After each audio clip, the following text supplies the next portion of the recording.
السلام عليكم ورحمة الله وبركاته، أهلا وسهلا بيكم في الحلقة الرابعة. النهارده احنا هنتكلم على اوبشن جديد في الارت بورد في الادوبي الستريتور 2025 اللي هو ايه؟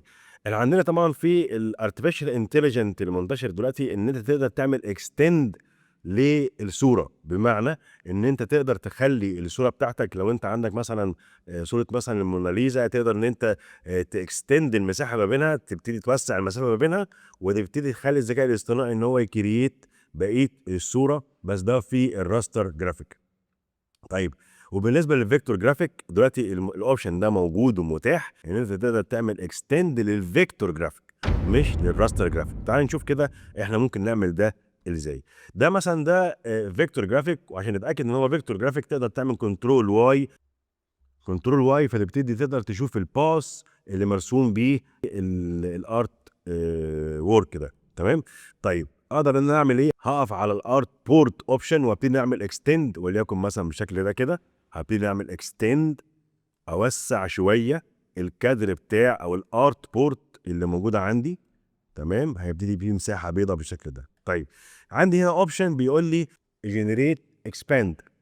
تمام، وعشان ابتدي ان انا اعمل اكستند للفيكتور جرافيك على الادوبي الستريتور، ابتدي اروح على الارت بورت تول اللي هي شيفت بلس او، وهبتدي ان انا اكستند، اعمل مساحه بيضاء حوالين الارت بورت.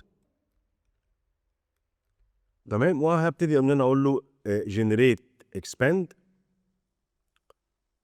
اوكي، وهقول له هنا جنريت. انا ممكن اقول له اوبشن مثلا معينه، او انا عايزه مثلا يكمل بشكل معين، ممكن اقول له برومبت يعني. تمام، لكن هنا مش هقول له برومبت، هقول له مثلا جنريت على طول، وهيبتدي ان هو يكستند الارت فيكتور، الفيكتور ارت اللي موجود على الارت بورت، هيكمل المساحه البيضاء اللي موجوده حواليه، اللي موجوده على الارت بورت. وده اوبشن جديد ما كانش موجود قبل كده في ادوبي الستريتور. وزي ما شفنا ان الادوبي الستريتور قدر ان هو يكريت باقي المساحه الفاضيه اللي احنا عملناها على الارت بورد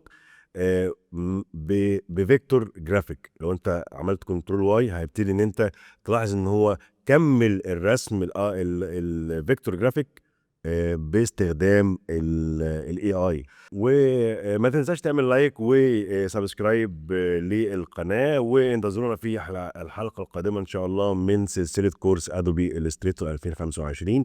والسلام عليكم ورحمة الله وبركاته.